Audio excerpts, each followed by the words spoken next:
First off, obviously, for those that are just now tuning in or have been here for a while, obviously, my name's Trevor Powers. I'm a draft or a prospect writer here at Pitchers List, primarily focused a lot of times on the draft content, which is where this piece came in at some point last year. Before I get started, I do want to mention the link at the bottom of the screen. If you're just now tuning in, obviously, all of the proceeds go to a great fund. So, please take the time, even if it's just a small amount, it makes a big difference. But I appreciate everybody being here at 5 p.m. on a Friday evening. I know there's a lot of other things that people would probably want to be doing. So if you're on the Eastern Coast like I am, you're spending your 5 o'clock doing exactly what I imagine I would be doing, and it's listening to somebody talk about baseball and getting ready for the spring. So as already mentioned, we're going to talk about improving college player evaluations in a juiced ball era. And before I even get into kind of the nuts and bolts and how this came about, we're going to do a little blind resume here. So with the blind resume, don't worry, it's not a trick. I'm not trying to get the comment section buzzing. I'm not trying to start arguments here. This isn't a baseball reference screenshot where we're trying to create debate and engagement farm here. It's just a kind of give an introduction to what we're going to be talking about today. So obviously it's a traditional stat line there, including the home runs and isolated power.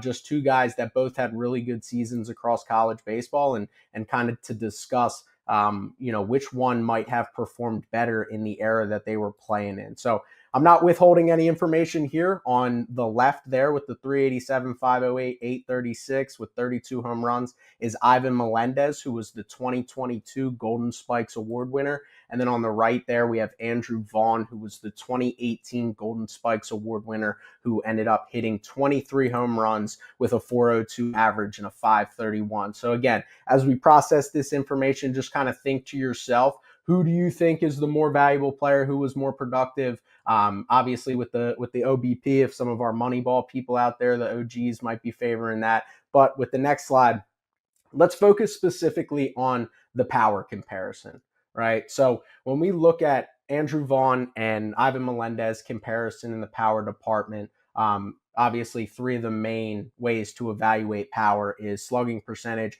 OPS, and then isolated power. So let's look at them in compared to slugging percentage. So Andrew Vaughn during his 2018 season had an 819 slugging percentage.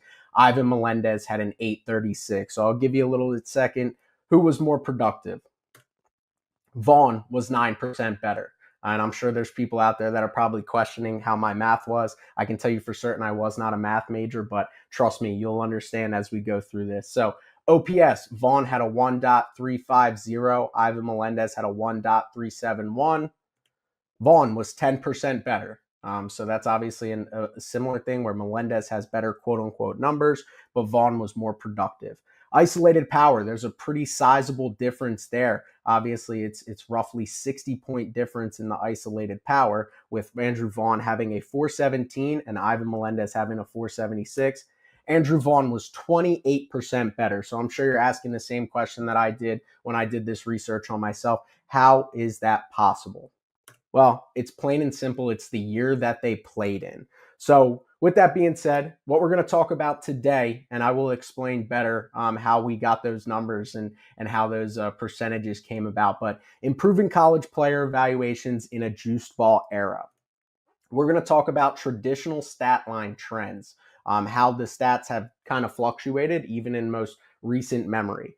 I'm going to introduce yearly adjusted stats. So obviously this is something that's become prevalent across Major League Baseball in terms of OPS plus, but we don't really talk about it in the college game. I'm going to introduce kind of what the numbers say in yearly adjusted stats and how we get those numbers. We're going to talk about the 2024 draft class. So all of our prospect junkies out there that want to know, how does Charlie Condon stack up? How does Travis Bazzana stack up? How does Jack Caglianone stack up? We're going to discuss that as we go through the 2024 draft class. We're going to talk about the impact on pitcher evaluation. So obviously, if the ball's flying out for hitters, how does that impact how we evaluate pitchers?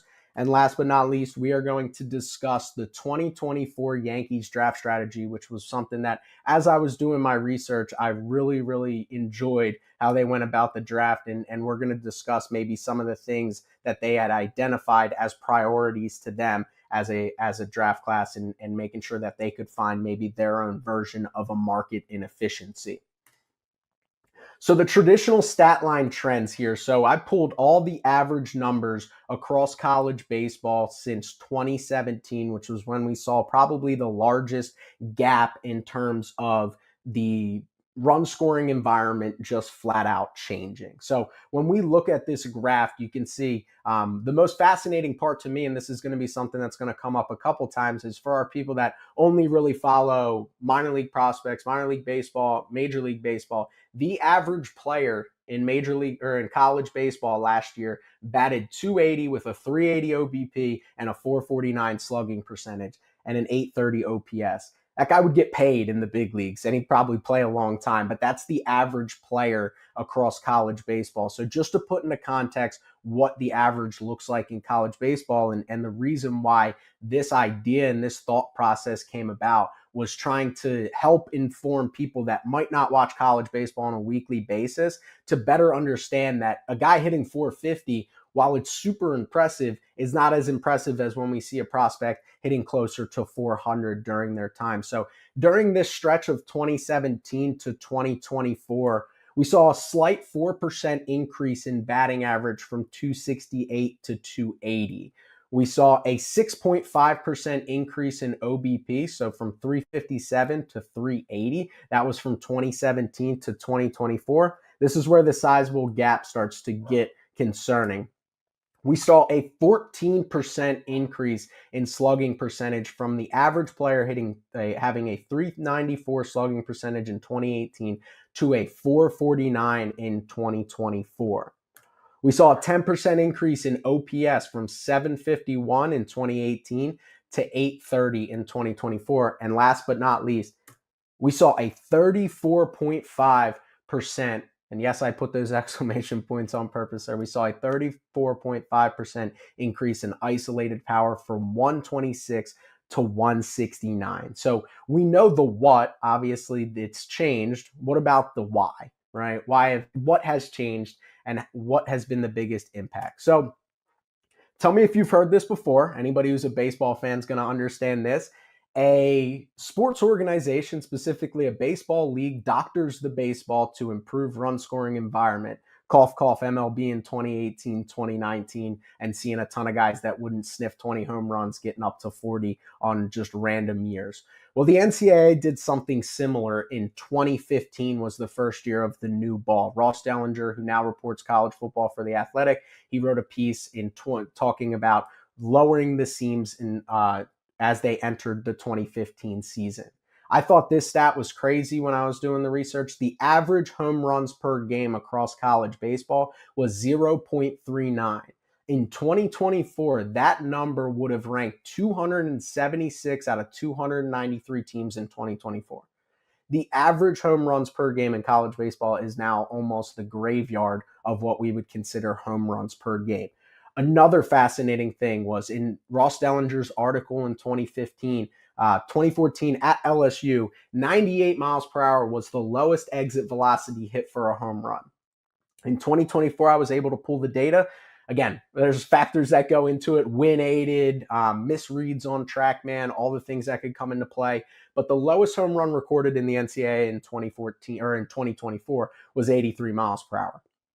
I pulled the video. I pulled the lowest exit velocity with a video as well to prove that it went out of the park, which was definitely a concern of mine that it was just a complete misread and mislabeled. But an 83 mile per hour home run in college baseball. It's fascinating. But we talked about the changes from 2017 to 2024. This happened in 2015. So what's changed since then? So the bats, obviously anybody who watches college baseball understands that it is an aluminum bat competition, right? And these guys are getting bigger, faster, stronger. The draft has shrunk, so athletes are getting better that are stepping on campus and allowing those guys like Jack Caglianones and Charlie Condons to use metal bats. It's almost a safety concern. Well, in 2011 was the original year that we were introduced to the BB core era of bats. 2011, they wanted to create a more wood-like bat to use at the college and high school level out of safety concerns of what composite and BESR had become because pitchers were having line drives hit back at their head.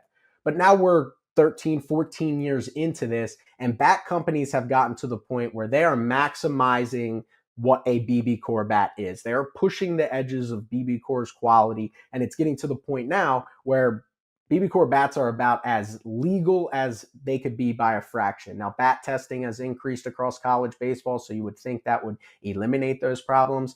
But the bats are about as good as they've been since the BB Core era started in 2011, and being able to have those juiced bats helps hitters obviously hit more home runs. Heat rolling bats. I don't know if anybody's ever heard of what a heat rolling is, but it's basically breaking down the BB Core in a bat. I have on as close of authority as you can get that can't be publicly announced that teams do this. But that was something in the past, and the NCAA has put in regulations to prevent heat rolling. And it's something that isn't as common across college baseball, but it's whispered about in draft circles and player evaluation. So the bats have gotten better since the change of the BB Core in 2011. The fields.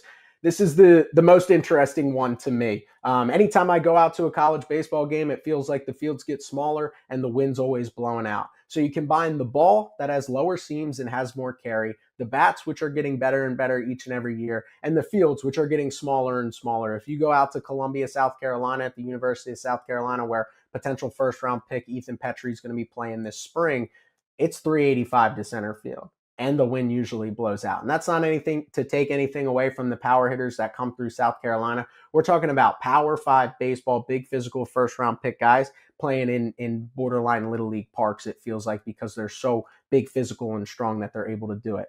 Athletic directors understand. I mean, we know the MLB understands. People want to see home runs and stolen bases and web gems, right? Those are the three things that the casual fans, well, how do we increase ticket sales? How do we increase, TV revenues and potential, eyes on our sport? Let's get more home runs in the game. So we bring the fields in a little bit. Let's get more stolen bases, which is a big deal in college baseball more than it is in professional baseball. And let's get butts in the seat. So at the end of the day, that's what it comes down to. And that's why the fields seemingly continue to get smaller and smaller. So the result, a power-friendly college baseball environment. So when we're watching the game that we see each and every day, we see the results. The average slugging percentage across college baseball is a 449, right? That's a really, really valuable big league player, 830 OPS, right? We're talking about guys that are competing for, top 10 in the league at their position, top 5 at their league at their position is the average player across college baseball. So we have a very favorable environment for power hitters specifically. So what are yearly adjusted stats? So as I mentioned a couple times through this conversation, yearly adjusted stats was kind of my thought process we know the run scoring environment has changed, right? We know the balls are seemingly juiced. We know the bats are getting, more and more powerful. We know the fields are getting smaller. Well, how do we evaluate a prospect from 2024 in comparison to 2017? Because at the end of the day, we can't watch every prospect, right? Stats matter. When your buddy who follows college baseball shoots you a text and say, "Hey, you see what Charlie Condon's doing in Athens, Georgia for the Bulldogs?" You're going to throw his name into Georgia Sports Athletics. You're going to pull up the stats and you're going to see, 430, 550, one dot slugging percentage, even better OPS, 30 plus home runs. And you're going to think this guy's the second coming, of Barry Bonds. So it's really something to kind of keep in mind when we are evaluating players is it's not as easy as just go put eyes on every player. We need a way, and especially in a model-driven draft evaluation standpoint, which is where we're at, you put together a model and it's going to punch out what you want from the stats that you input into it. So what is yearly adjusted stats? So it's similar to park adjusted stats, OPS plus, which is also yearly adjusted in the MLB. And the basic equation is yearly stats is player stat divided by average stat times 100. So again, 5 o'clock on a Friday. I apologize for hitting everybody with a word problem here. But for example, Ivan Melendez slugged 836 in 2022. We already used that example earlier in the presentation. The league average slugging percentage was 434 during the 2022 season. Andrew Vaughn slugged 819 in 2018, while the league average slugging percentage was 394. So for Ivan Melendez, we have yearly adjusted slugging percentage. We take 836 divided by 434, multiply it by 100. We get that Ivan Melendez was 93% better than the average player in college baseball that season in the slugging department, right? Plain and simple. Let's look at Andrew Vaughn. So we have yearly adjusted slugging percentage, 819 divided by 394 times 100. We have Andrew Vaughn was 108. I was doing math on the fly there. 108 better than the competition in slugging percentage. So with that being said, that makes Vaughn the more productive power hitter in the environment that they played in. That is what we're trying to create with this stat, is just having something that puts everything on a level evaluation field and being able to find out, okay, if Andrew Vaughn was X power hitter, how does he stack up to Ivan Melendez, to Jack Caglianone, to Charlie Condon and the class as we go through iterations of the draft prospect process and player evaluation. So let's look at some of the players from the most recent draft, as well as kind of how they stack up. I think it's good to see the visual of just how much the changes are. So obviously in the average column, we see that Travis Bazzana and Andrew Vaughn are similar, right? If anything, Travis Bazzana was obviously 5 points isn't huge in the grand scheme of things, but 5 points better in batting average. Both had elite numbers by the standard of college baseball. But when we look over to yearly adjusted average, we see that Andrew Vaughn was actually 5% more productive than Travis Bazzana, because in 2018, the average hitter in college baseball was hitting 268. The average hitter in 2024 was hitting 280. So 407 in 2024 is not the same as 402 in 2018. So Andrew Vaughn was the more productive hitter in that department. And then we go to OBP. There's a sizable gap between what Travis Bazzana did in terms of getting on base at a 56.8% clip and Andrew Vaughn only being at 53.1. That's a 30-point difference. But when we look at it, based on the year that they played in and the environment that they were similar in terms of their on-base productivity. Because again, Travis Bazzana and both these guys were elite swing decision makers in the box, and both those on-base percentages are highly impressive. It's just a better way to understand that if you logged on in Oregon State and you saw that Travis Bazzana had a 568 slugging percentage, and be like, wow, that's special, right? And being able to find out better, okay, well, our walks up, which again, across the sport, they are up. That's why on base is up. And being able to kind of interpret that better, maybe the why Travis Bazzana is putting up super impressive on base numbers in 2024 season. So the even larger gap that we've seen and the larger changes that we've seen is obviously in the power production. We've already talked about Ivan Melendez and maybe what his yearly adjusted stats became, but wanted to point out Jack Caglianone here. And again, I'm sure throughout this presentation and anybody who's followed my writing for an extended period of time, I may come off as a Jack Caglianone hater, and that's not the case. That's not true. And I can explain in further detail why if we have time for questions at the end. But Jack Caglianone over the last couple years hit 68 home runs in 2 years. He broke the BB-Core record, and then he matched his total the year after. You would surmise, based off that information alone, 80 grade power, 70 grade power, one of the best power hitters to see the draft in recent years. So depending on what stat you want to see, in slugging percentage, he was 65 points more productive than Brent Rooker was in 2017. But what we realize when we adjust those to the environment that they're playing in, factor in the balls, the fields, the bats, that Brent Rooker's 810 was actually more productive against his peers than Jack Caglianone's 875, right, by 6%. We see Ivan Melendez there in the middle at 199 with a 53-point advantage over Brent Rooker. So again, Brent Rooker had the most productive power season in the slugging percentage. Obviously, OPS, kind of the similar thing. They're all around similar numbers, but Caglianone has the highest there at 1.49, and he just falls there in the middle with the two numbers that are there from Ivan Melendez and Brent Rooker.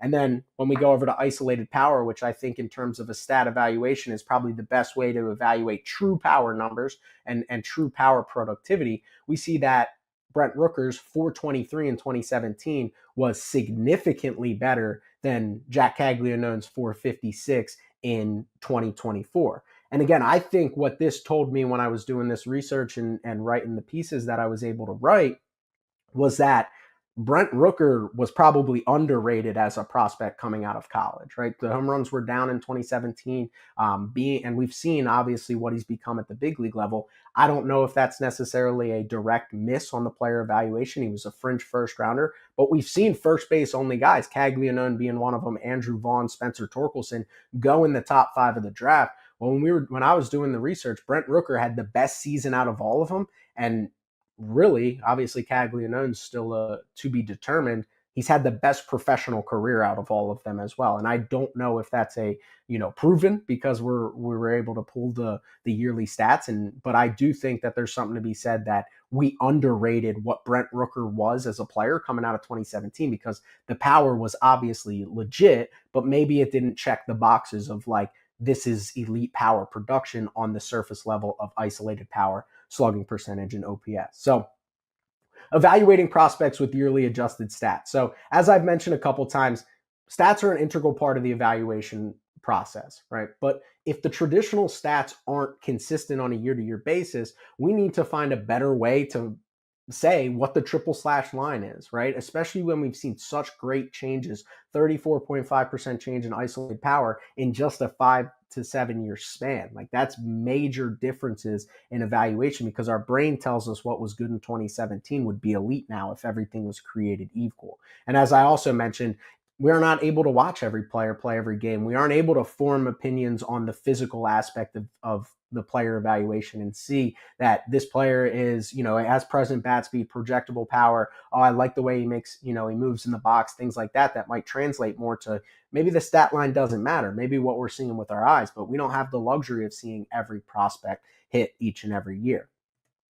So again, as I kind of mentioned this scenario earlier, if all we knew, right, if we're a minor league prospect guy and we're getting into first year player draft territory and all we know about Jack Caglianone is that he hit 68 home runs in 2 years and he broke the BB Core home run record and then matched that total the year after and was able to just showed really impressive swing decisions in year 2 of his rise and was drafted in the top 5, you would just assume that he was the best home run or best power hitter that we've seen in recent draft memory. And based on the information, he wasn't even the best power hitter in the 2024 class.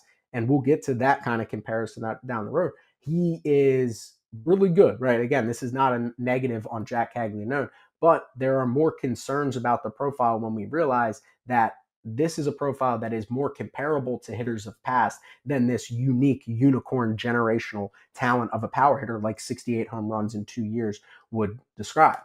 Another one that was highlighted in this evaluation process was Dylan Cruz and the prospect profile of Dylan Cruz.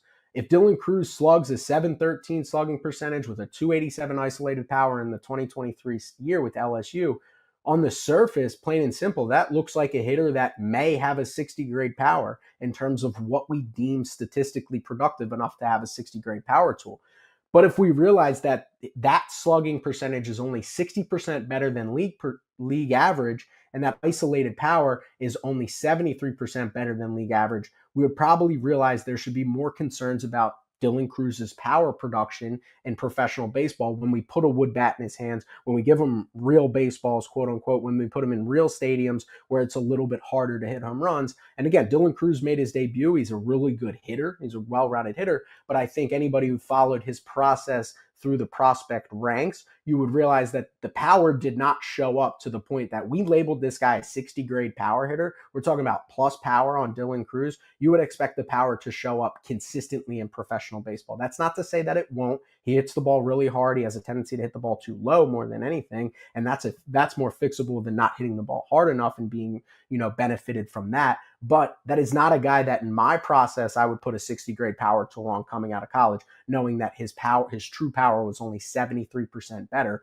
when we have guys like Ivan Melendez, Andrew Vaughn, Brent Rooker that are 200 plus percentage points better than the competition that they played. So yearly adjusted stats ultimately paint a better picture on how a prospect's skills will translate to the next level. That was the premise of why this stat was created and why I decided to pursue the investigative part of it. So as we've gone through this conversation, one of the things that I was expecting, and I'm going to come off of that because I don't want to kind of give away the lead here, was as I was watching the 2024 draft and 2024 college season unfold, Charlie Condon's hitting a home run every weekend. Jack Caglianone's hitting a home run every weekend. Travis Bazzana sees a huge uptick in his power production in the 2024 season. I'm like, because I'd already done the data through 2023. I did it in the postseason of 2023. I'm like, expecting the slugging percentage to turn to 460. I'm like, these guys are putting unreal power numbers up. There's no way that they're just leaps and bounds ahead of previous years and that these guys are just more talented. The power production is obviously still on its upswing.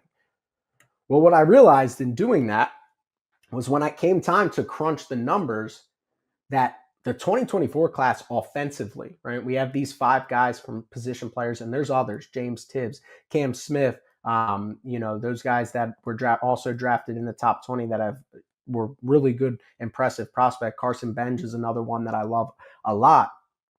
This 2024 class, based on the information and yearly adjusted stats, was borderline special, right? And again, I'm not going to throw around that term lightly, but if you were a team in the top 10 looking for a position player and you wanted a well-rounded hitter who showed good hit tool, good power numbers, this was definitely the class to really accelerate and try to push to grab one of those guys, because we see Charlie Condon alone, who ended up going second overall to the Rockies, and I'm super excited about what he's going to do in the friendly confines of Colorado, had the best season on record since 2017 that I had recorded. He was 9% better than Andrew Vaughn. So even though he put up these, cheat code level numbers, broke home run records, all these things like that, and yes, it isn't a juice ball era, he was still above of the competition in the juiced ball era time frame of baseball. So even when we pull the yearly adjusteds and we understand fully maybe how Charlie Condon stacked up from his 2024 season, realize that the power's legit. The power is special. The hit tool's special.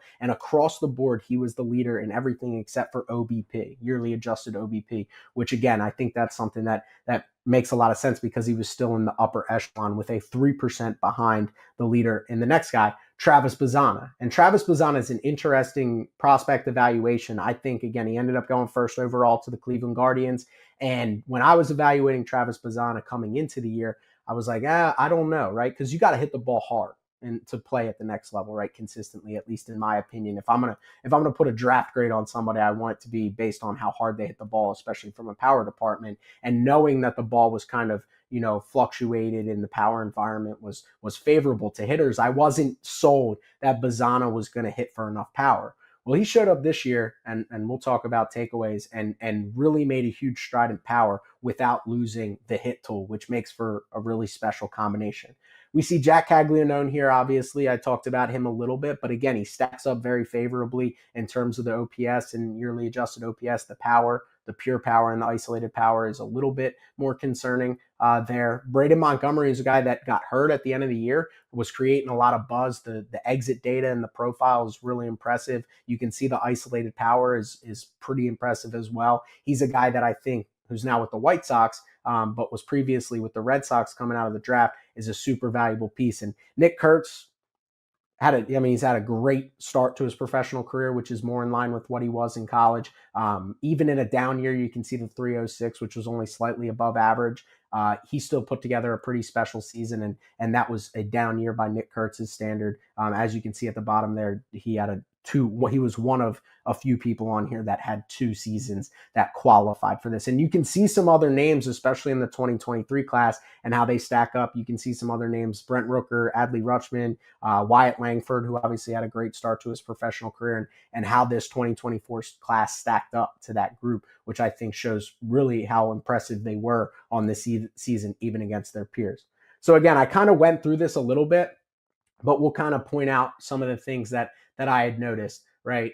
This class was really good no matter the run scoring environment that they were in. Yes, did the surface level stats look like they were from MLB The Show and create a player mode? Yes, 100% they do. But the reality is that even when we factor in the year that they played in, they all qualified to be in the top 5 to 10 range of when we're looking at the players over the last couple of years, especially top draft prospects.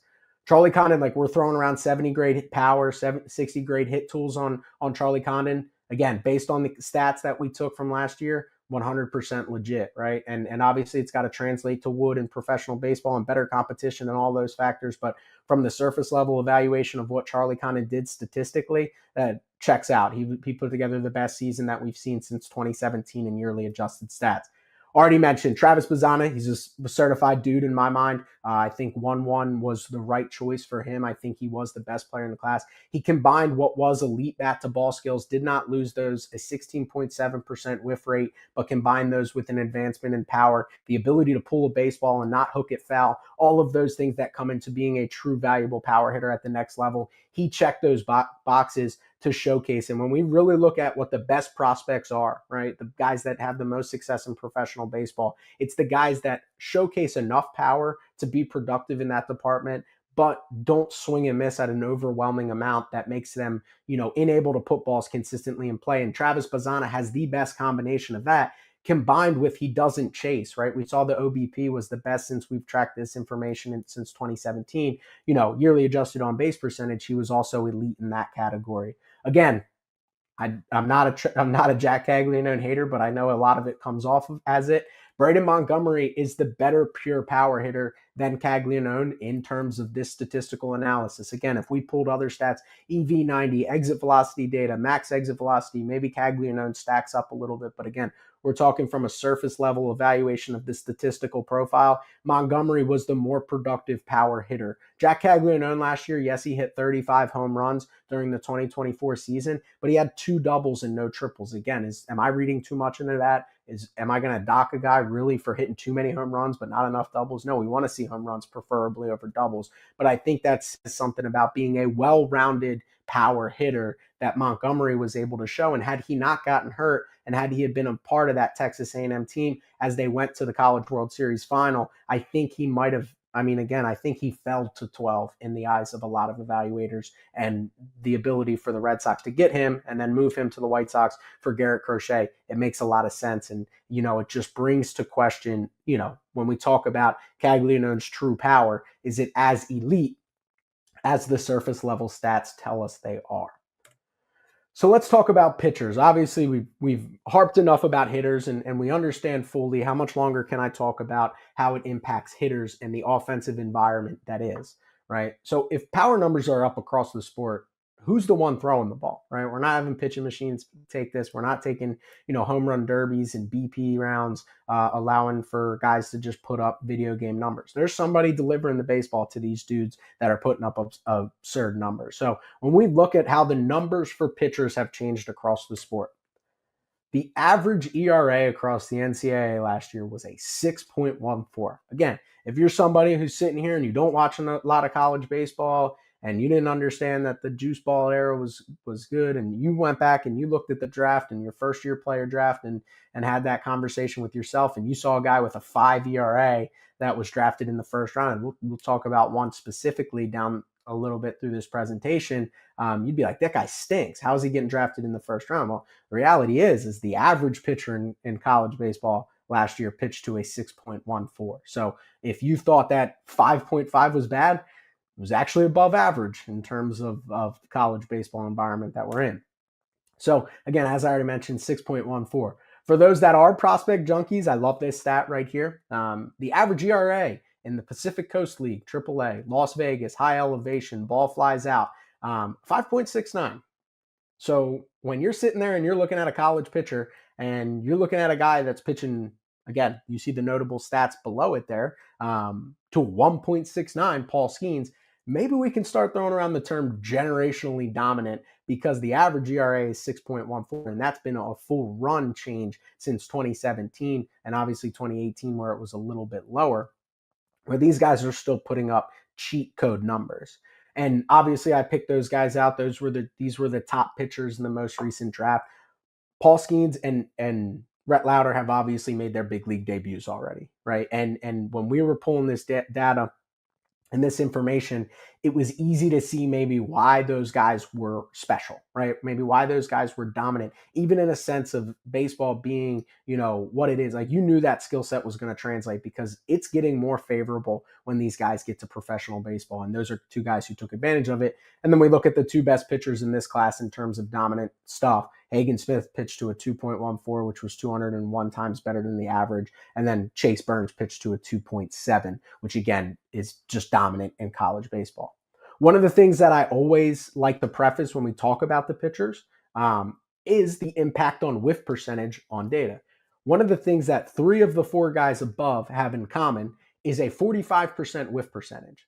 So when we factor in the fact that 45% of the pitches that these guys throw don't get put in play, you aren't impacted as much by the run scoring environment and the power friendly environment as maybe you would, which is why Rhett Lauder stands out to me when I pulled this data specifically, because he still has a high whiff percentage in college.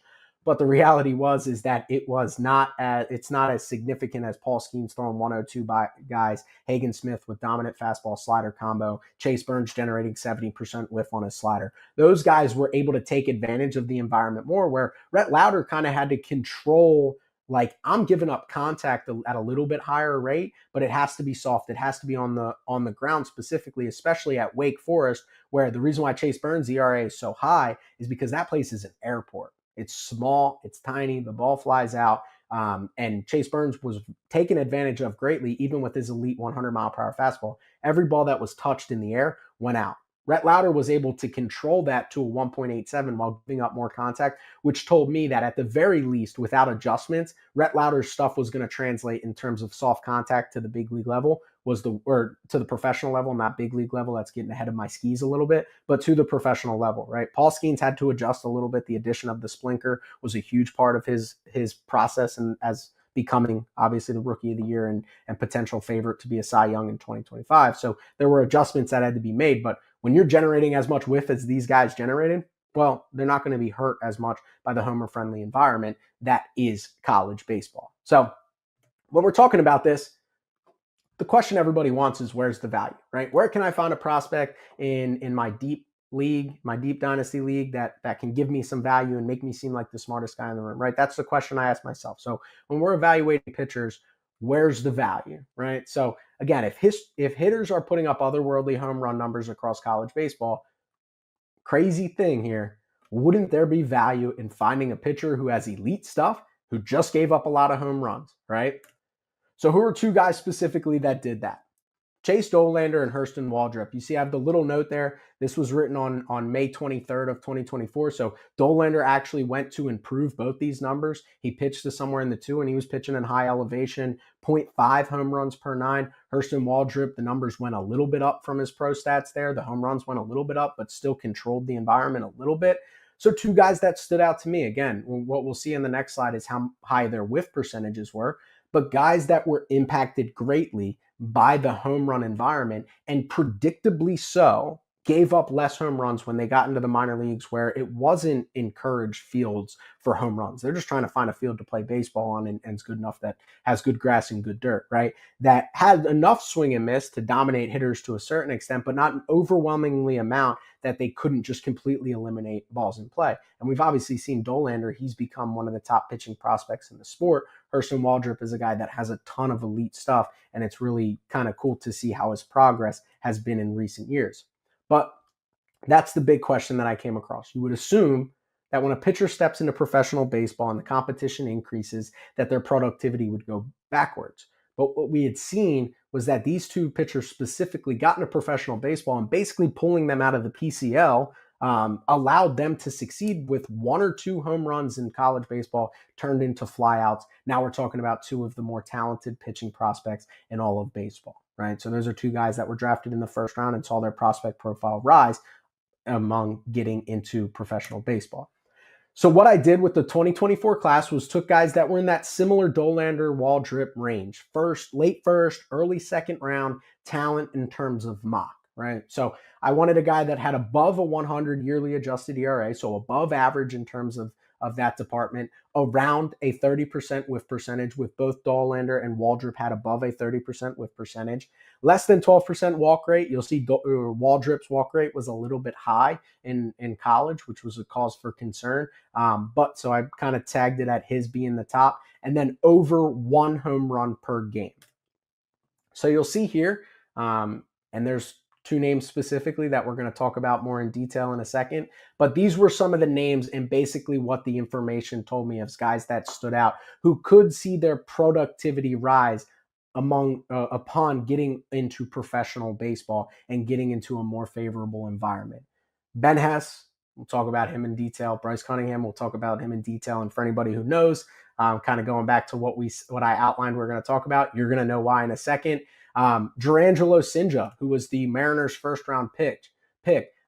Seems like his best baseball is most likely ahead of him, right? You're taking a guy that gave up a decent amount of home runs per game, but flashed 30% whiff rate, which is similar to what Chase Dollander was doing in college. You see a guy who had an 8.1% walk rate, and I should preface, I just remembered that K percentage in the graph is supposed to be whiff percentage. So these are batted balls in play rather than complete strikeout percentage. But you see Sinja had an 8.1% walk rate and then gave up 1.2 home runs per nine. Blue Jays second round pick, I think they got a ton of value. When I pulled this research, he was the guy that I thought was underrated in terms of, okay, if I'm going to value what I'm doing research on, he's a guy that does a lot of things really well. 28% whiff percentage, so enough swing and miss to showcase good stuff. 5.2% walk percentage, so obviously impressive at throwing strikes, and a 1.43 home runs per nine. So this is a guy that in the SEC last year pitched to a 3.38 while giving up 1.43 home runs per nine. So that showcases that there's enough in terms of the ability to keep guys off the base and throwing strikes, and the ability to generate swing and miss, that this guy could really see his profile rise getting into a professional environment that's more wood bat, more favorable for pitchers. Carter Holton's another guy. The Braves ended up getting him, I believe, in the second round. His profile across the board is basically Chase Dollander's. A little bit more on the whiff, a little bit more on the walk, a little bit less on the home runs. But if you're looking at a guy who could have a Chase Dollander rise, and again, keeping runs off the board matters. But what we've seen with what Chase Dollander has done in professional baseball coming off of his 2023 season, where he wasn't perfect and there were questions and concerns about a guy who entered the year number one in terms of pitching rankings, Carter Holton's as much of a guy to identify there, and he pitched to a 5.29. So he was a guy that was above average in terms of pitching productivity in college baseball, even though when you see a guy drafted in the second round with a 5.29, maybe you're not sitting there going, this guy's dominant, right? You'd like to see a guy who's dominant like those other guys we talked about on the last slide in the Skeens and the conversation that we have around that. But he's a guy that obviously very similar to Chase Dollander in terms of what the data says. And then obviously you can see how they stack up to Hurston Waldrop. The one that really stands out to be similar to Hurston Waldrop is Ben Hess, right? With more home runs, which explains why there was such a big ERA difference there. So let's talk about, with the introduction of Ben Hess, let's talk about the 2024 Yankees draft strategy.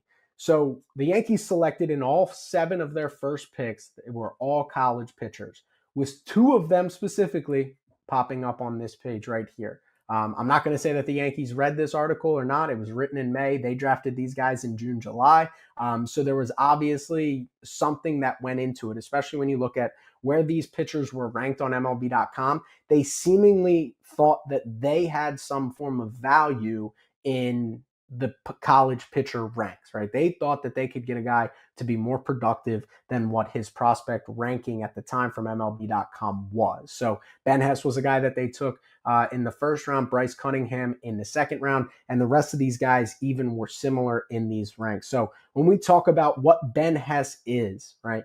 35.5% whiff percentage with 1.75 home runs per nine. So if we can assume, based off of what we saw with Dollander and Waldrop, that the home runs are just naturally going to go down. Does that mean Ben Hess is never going to give up a home run again? No, he's got to fix that. 1.75 is a homer bug.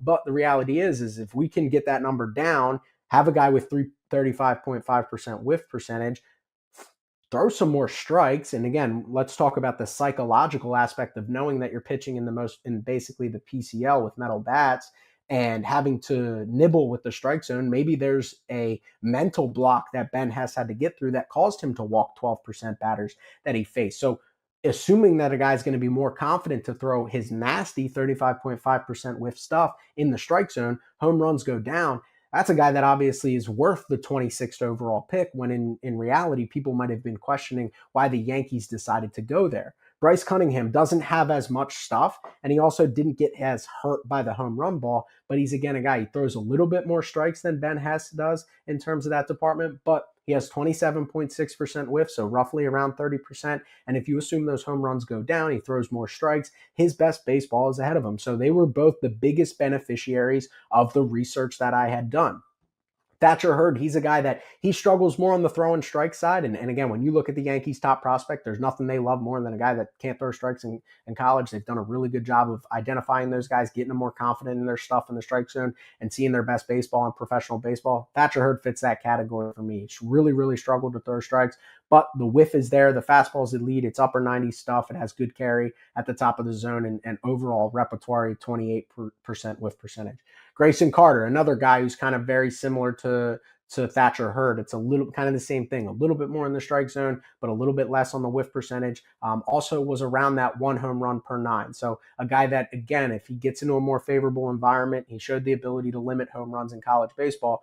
Maybe his best baseball is ahead of him. Wyatt Parliament's the guy that, even this was as late as yesterday when I was pulling this data and information, that my jaw hit the floor when I saw this. Again, home runs are an issue that have to be solved at the next level. I'm not going to sit here and say that it's something that you can live with in college baseball, right? And it translates to professional baseball. So 2.89 is even well above college baseball standards, right? So he obviously needs to fix the homer bug, but he was a 31.1% whiff rate, and he was a sub-7 walk guy. Right, he pitched at Virginia Tech, and Virginia Tech is well known. Jet stream out to center, higher in elevation in Blacksburg, Virginia. The ability to obviously keep the ball in the ballpark was a bug for him. But if you're telling me in the 7th round at 211th overall, you can get this guy with a 31.1% whiff rate, get him some confidence in his stuff, allow him to throw it in the strike zone more confidently, and not have to worry about the jet stream in Blacksburg, Virginia. He's a guy, again, we've seen this with the Yankees, that as I did, because I did the Yankees top prospect list this year, the 6th round and down, when they take a pitching prospect, they're going to get value out of him, whether it becomes a reliever and is just dominant in that sense, or he becomes a starting pitcher that's valuable in terms of how they value starting pitching. So the Yankees definitely, they put a value on college pitching specifically, whether that was because of the run scoring environment or not. They definitely had to put a ton of value into the college pitchers, but it seems they also took into account just simply how many home runs did these guys give up, right? That was the plain and simple. Gage Zeal and Griffin Herring, who are the other guys that you see on there, both interesting, both had reliever time, but both very interesting in terms of their prospect profile. Griffin Herring is one of my favorites in this class because he was a reliever, but they valued the starting pitching from the college ranks. They went and they really turned into it. Even their 9th round pick was a college pitcher. And I think there was something that I had identified when looking at their draft class as like, they wanted guys that gave up home runs because they think that number is going to go down as they get into professional baseball. So conclusion, stats are important to the evaluating draft prospects, but they don't always tell the whole story, right? We need to know how these guys stack up in terms of their peers and how they stack up in the competition that they're facing. Yearly adjusted stats, it was built to paint a better picture of how a player compares to his peers in a given year. As I mentioned several times through this presentation, if home runs are up across the sport, there are pitchers that are giving up home runs that won't give up home runs when you stick a wood bat in a player's hands at the next level, right? Plain and simple. So find pitchers that may have given up home runs at the next level who showcase enough stuff, throw enough strikes, and those are guys that are at the very least going to perform better at the next level when they're not giving up 2.89 home runs per game, 1.75 home runs per game. The next, whenever you do a research project, it's always what's next. I've also done research and written a piece for Pitchers List on conference differences and how to predict how a player's skills are going to translate to conference. But the next step, and one that I haven't gotten into my research on, is how home field data, similar to OPS Plus across the MLB, impacts evaluation, right? Because South Carolina, as I mentioned, is a jet stream. Wake Forest is a jet stream. Those guys aren't necessarily playing, the guys at Pitt don't deserve to be hurt because they play in the ACC in those conferences. The guys at Pitt play in a little bit of a bigger ballpark, and there's something to be said for that.